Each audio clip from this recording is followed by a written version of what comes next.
ForbesDVD.com. Forbes DVD live every Wednesday, 7 p.m. to 9 p.m. on DTFradio.com. This is a beat 94.7 FM. Exclusive. Live and direct right now on the phone lines. Live interview. Forbes DVD live. Taking over New Info right now. My man Mysonne, the general himself, the New York general himself. What's good with you? What's happening, family? Not too much, man. Over here chilling. You know what I'm saying? How everything living for you? I mean, you know, I'm just working, man. I'm working like a slave so I can eat like a king. That's it. I hear you, man. I hear you. Man, what in the world's going on out here, man? Let me find these buttons over here. Got a whole bunch of stuff going on over here. So let the world know who Mysonne is right now, because, you know, I don't want to, give it all out. Well, you know, Mysonne, NY General, B-Cross's finest, Autobot leader, CNT General, you know, just hard worker, man. Just putting in and giving y'all the facts and the truth and that substance in that music. Okay. So basically, let's talk your history, man. How long you been in this game right now? Been doing this since 98. In the game. 1998, yeah. Came in as a little young whippersnapper. And, you know, Chris Lighty signed me to Violator, Def Jam. And then I got incarcerated, probably 6 months after I got signed. And I did 7 years in that time. Wow. Yeah, came home in 06. And then just been grinding ever since, man. Ever since. And I don't speak on too much of backgrounds of what you were doing and how you got yourself in there, but explain, I guess, to most of those that may not understand your situation. Before you went in, you were signed to Violator. Now, what happened? Was that the cause of you not staying with Violator, or what was their ordeal? I mean, you know, before you go in, you got a contract. You know, you gotta release music. So, and there's a statute of limitation on contracts. And the contract that I signed in 1998 was definitely not a contract I was going to sign in 2006. Right. So, you know, we just mutually just figured the best thing to do was just, you know, release the contract and just start from scratch, because they didn't want to be obligated. I didn't want to be obligated, and, you know, they let me go. Okay. So you did your bid, came back 2006, back home, working like a slave right now in these streets. So basically, since the game of 2006, stepping back in here, what can we see from Mysonne? What has Mysonne really put out there since 2006 that the people just been real hungry for? Well, you know, I established my own internet presence. I've been putting out. I just figured, you know, I got tired of the whole mainstream radio and you trying to make a song to fit this, and this is what they listening to. I just wanted to put out music that I like and music that I felt. And I just was like, the internet is perfect, you know, and the love that I've been getting worldwide, and you reach so many different people, man, and people go to the internet and they find who they want to find, you know. So you can't just hide and give them who you want to give them, you know. And that's what I feel like a lot of, you know, not all radio, but a lot of mainstream radio, they just is geared towards pop music and who's popular, and they don't give you an opportunity to break into that, you know. So it's like, well, I want my music to be heard. I want my story to be told. I want my point of view to be heard. So I just started doing my own videos, putting out my own music, and just building up my own brand. And, you know, and that's what I've been doing since I came home. Just, you know, when you're in prison for so long, you have to readjust and you have to figure out, because things change daily. So you know how things change in 7 years. So, you know, it took time to readjust and figure out a niche and figure out how I was going to reinvent myself to be relevant into today's hip hop culture. And, you know, and I just feel like at this point I'm secure and all that. And I've defined my brand, who I am, what I stand for, what my sound is, and you know, and I'm just continue to push that. Okay. Stand for it. And that's basically after. I'm gonna say this real quick. After listening to Definition of a G Part 2 probably about 8 times on my trip to the beach one day, basically feeling a sense of everything that you've been through in your lyrics is based on facts. It's real deal. So how do you feel about the rest of these artists that not come as you do? At the end of the day, everybody has to each his own, you know. But I just need my story to be told. Because of people like me. I'm not able to separate the artist from the music. Some people are able to do that. Mm-hmm. Some people just go, yo, just entertainment. You take it too serious. I just think that if you talk about something, that music is a reflection of self. You know, and I just think that when you talk about something, that should be who you are, because fans buy into that. These kids listen to your lyrics and they think this is how you live your life. And they think this is, you know, you're somewhat of a mentor and to these people. So when you giving them falsehoods, then I just think it's deception, you know, and that's the reason why I call my mixtape Autobot music, because this Decepticons, there's so many people that are trying to deceive, and we get caught up. I think right now we so caught up in just the entertainment, and life is imitating art when art used to imitate life. You understand what I'm saying? Now right. People are trying to be the art instead of the art just reflecting what life is. You know what I'm saying? They're trying to create life, and it's backwards. You know, people are trying to be what they think the music is, and we have so much I think we have so much responsibility, to be honest, with our fans, because they support us and they go wholeheartedly, you know, and I think to tell them something to mislead them that's a sin in itself. And a lot of artists have no problem doing that just in order to get money. I just see it a different way, you know what I'm saying? I want to keep my morals and my values and my principles intact along the way to becoming financially stable and rich or famous or whatever comes with it. All money ain't good to me. You got that right. You know?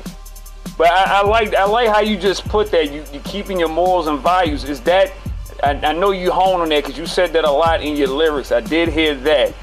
But how do you? I guess more so you don't want to be a part of the entertainment as so. So are you concerned about sales as opposed to somebody else that's rapping about something fake, or what is your cause on that? I mean, being a New York artist, having a hard time in the jungle. That's a jungle up there.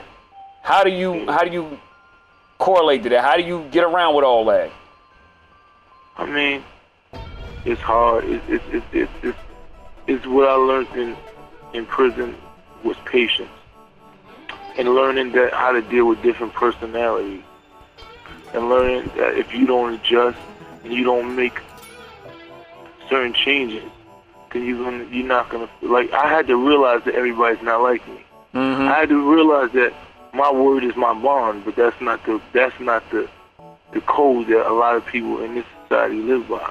Right. So I began to start to adjust and not to become angry or feel to internalize and personalize things as much as I used to. Because when you're in prison, all you have is your word. All a person can judge you upon is what you show them. You know what I'm saying?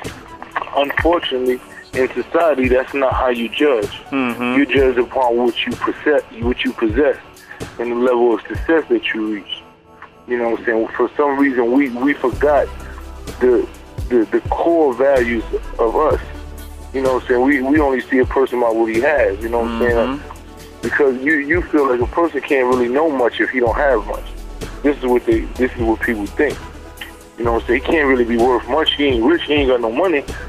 So people have put money over character in our society. I don't do that.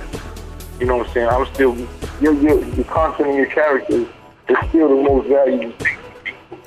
So you know, I'm just able to weed out who's who.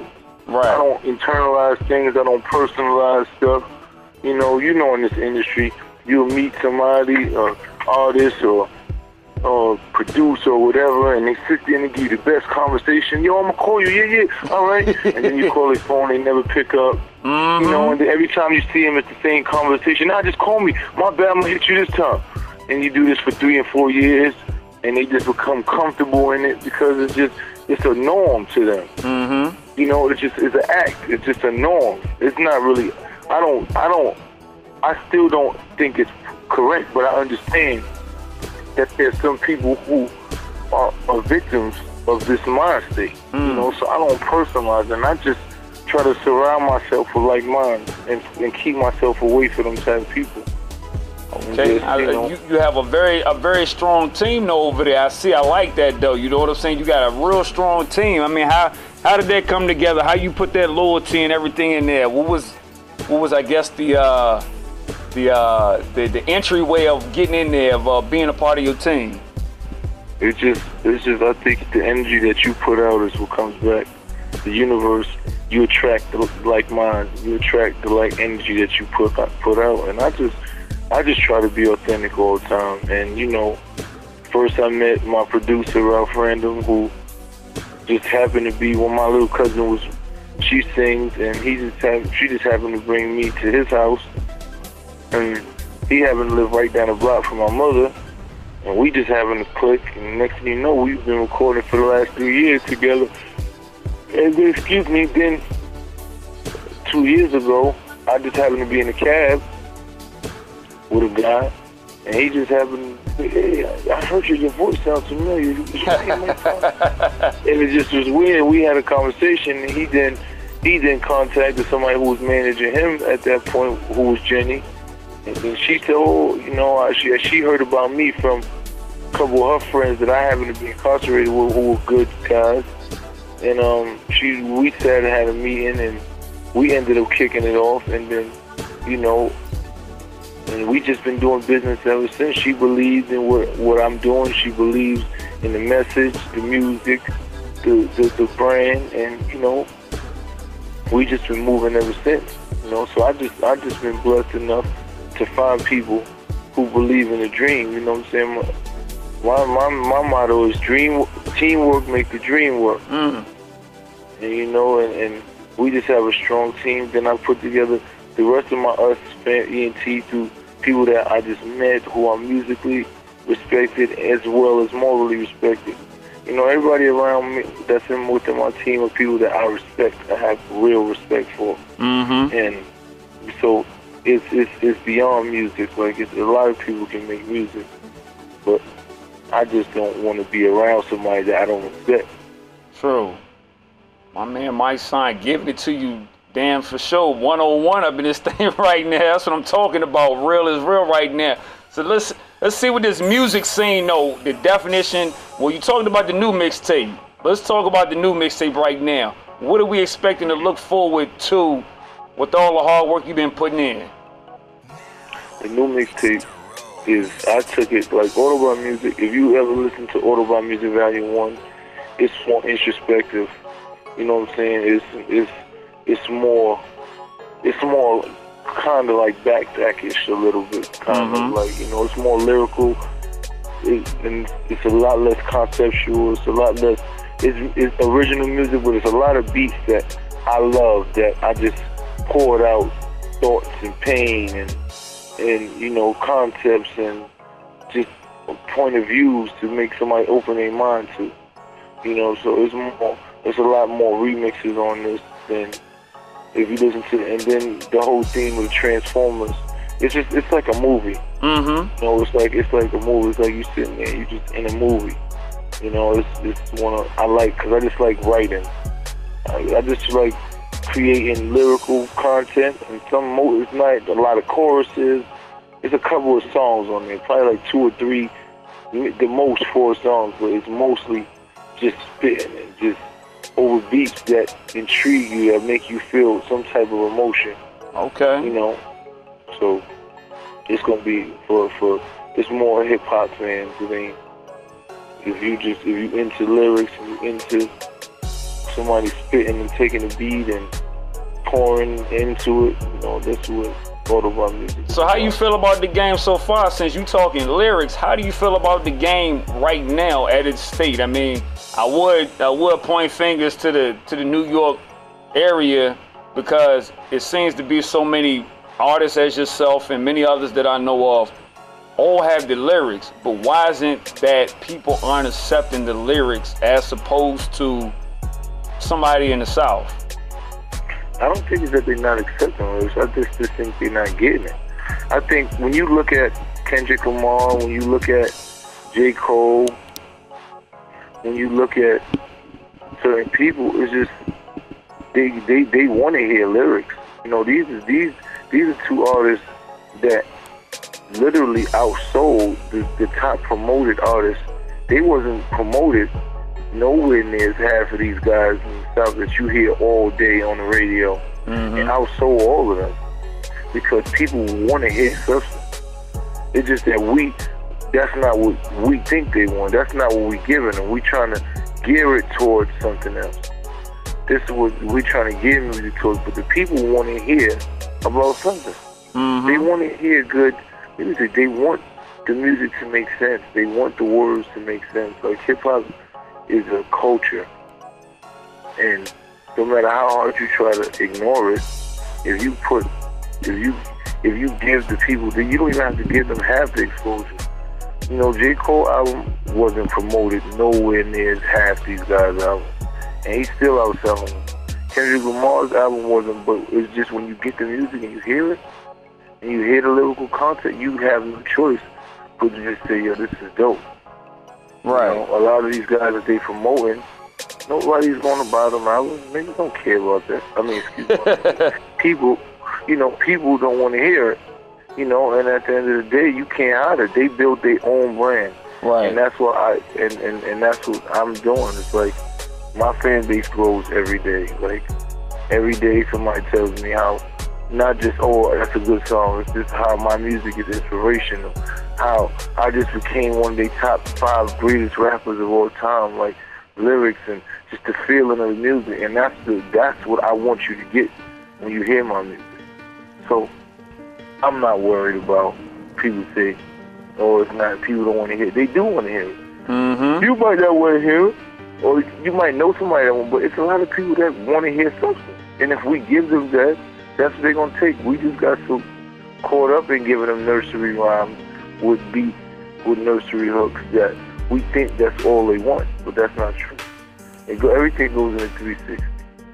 Okay, you know, everything goes around the circle, and I think it's coming back to where substance, when people are just tired of nothing. I ain't gonna lie, man. I'm tired of a lot of it. I'm gonna just be real with it. I'm tired of a lot of the nonsense. You know what I'm saying? Yeah, I definitely know. Nah, but basically, man, my man Mysonne, you know, he already said, excuse me earlier, the man is mad relaxed up in here today, man. He mad relaxed, he mad chill. You know, I know plenty of y'all mad relaxed right now, so he doing the same thing. You know what I'm saying? I'm just appreciative of having Mysonne on the line right here. Of course, what you got coming up other than the mixtape? I'm working on my documentary. I did a documentary, and it's in the editing stages right now, to where, you know, see what I've been through, just how I got here, the plight, the music, telling the stories, videos. Like, it's dope. And I'm also working on a TV show, working on a TV pilot. Shout out to my whole film crew, the whole crew over there, Ayana and everybody else over there. We're shooting a pilot for, it's called South Brooklyn. And it's like a New York version of The Wire, but it's like Brooklyn, so it's dope. You know what I'm saying? So I'm doing that. I also shot a movie called Artifice. And it's a dope movie. You know, we in the final stages, probably got like 1 or 2 more scenes to shoot of that. You know, I'm just trying to cover all bases, man. I'm also working on sort of like a reality show, just showing with me and my boy Chi Ali, who just recently was released from prison, and we have 3 other principals who basically we showing the struggle of coming home from prison, just trying to rebuild your life and be successful. You know, the ups, the downs, the hard work, and what it takes. You know, because this don't give us. They don't give us a lot of chances. You know, they saying that 9 out of 10 are going to return. So, you know, we just trying to defeat the odds, and we showing them in a positive light. We showing the goods, the bads, the high points, and I think people want to hear that. You know, I think we don't have to always be portrayed in buffoonery. You know, so it's entertaining. Buffoonery is entertaining. But at the end of the day, we don't always have to. It's entertaining. People like to see people go through stuff. There's nothing wrong with it. I just had to turn down loving hip hop. I love Mona Scott, but it's just I didn't want to be portrayed in that light. I didn't want. You was casted for that? I'm glad you didn't do that, man. Thank God. Yeah, they called me to cast for it 2 days ago. And I'm like, that's not me. It's cool, but I don't want y'all trying to cause controversy in my home. Like, you wanted me to bring my wife to, I want y'all to, for what? What are you trying to do? You don't want to follow us around and see us be happy all day, because that's not gonna get you no ratings. Exactly. What are you trying to do? What is it that you're trying to figure out? And there's nothing wrong with it. It's to each his own. I like Tahiri's a good friend of mine. Rocky's a good friend of mine. Like Consequences, Cool, Joe Budden, like all of them are people that it's just not for me. So I'm creating something that puts me more in the light that I would like to be seen. Okay, Mysonne is the busiest general in New York right now. That's what I know right now. My man Mysonne, live on the airways, of course. Devin, take this time right now. Anybody want to take a shout out? Well, first and foremost, what song you want to drop over here? Because I heard you shooting a video for the joint you got with Pusha T. Yeah, we working on that right now as we speak. Shout out to Pusha. Pusha's a real dude, man. Ran into him a couple of times, and he was just like, "Yo, hey, send me the joint, man. I got you." Like, I mess with your music. Sent him. A couple of months later, it was done. Shout out to him for that. It's very rare that you find an artist in this game that does what they say they're gonna do. And it's artists in this game that I've came from the bottom, that I've helped when I was a little, when I was in a position that I still can't get on songs with me and have to go through all types of trash. So I definitely appreciate Pusha T's just keeping it tall like that. Okay. Anybody else you want to shout out? You know what I'm saying? Because I know you got a whole list over there. You like, I see your videos, all that. Yeah, I want to shout out the whole CNT. Shout out to Jenny. Shout out to my wife. Shout out to everybody's free Ox P, free my boy X, free G Black. Like, I just want to shout out everybody that supports the movement, everybody that helps, from the biggest person to the smallest person. I don't want to forget nobody, so I'm sitting here trying to think, because I know I get off this phone, and Jenny probably listening and got somebody else listening. You show me, So let me think in my mind right now. Who else? Oh, I want to thank Infamous. He out there distributing mixtapes for me. I want to definitely thank him. DJ Infamous, he been doing a lot for that. And I want to just thank everybody. That's what it is. Of course, I'm always in the streets. That's all I know, man. I want to thank you, man. I just want the world to know that you support, man. And it ain't too many people that support, man. So I just want to thank you for that. It's all good, man. Nothing but love, man. I just want to see you stay on that horse, man. Stay on the gas. A lot of people miss out on good music like this, so It is what it is. But what record you want to get into over here? I mean, I got the G-ish with the pusher. I got the newest one she sent me that my man, I got to shout out my man K Slay, because I was going to try to play the record first, but he beat me to the punch. Oh, you talking about Real What Up? Yeah. Yeah, that's my joint. Like, yeah, I might want to hear that. All right, that's what it is. Oh, I'm gonna let you introduce the record then. This right here is my new joint. You know, it ain't really featuring Meek, but it's sampled by Meek. And it's like, it's for all the real dudes out there. It's called Real What Up. That's what it is. Concluding new air for my man Mysonne. I appreciate the love. Let's get into this joint right here. Forbes DVD Live. It's crazy. Let's go, Mysonne. Real What Up. If you ain't about that, woo, shut up. If you real what up, real what up, real what up, real what up. If you real what up, real what up, real what up, real what up. If you ain't about that, woo, shut up. If you ain't about that, woo, shut up. If you ain't about that, woo, shut up. If you ain't about that, woo, shut up. Real what up, true what up. If you ain't about them bills, or gon' shut up.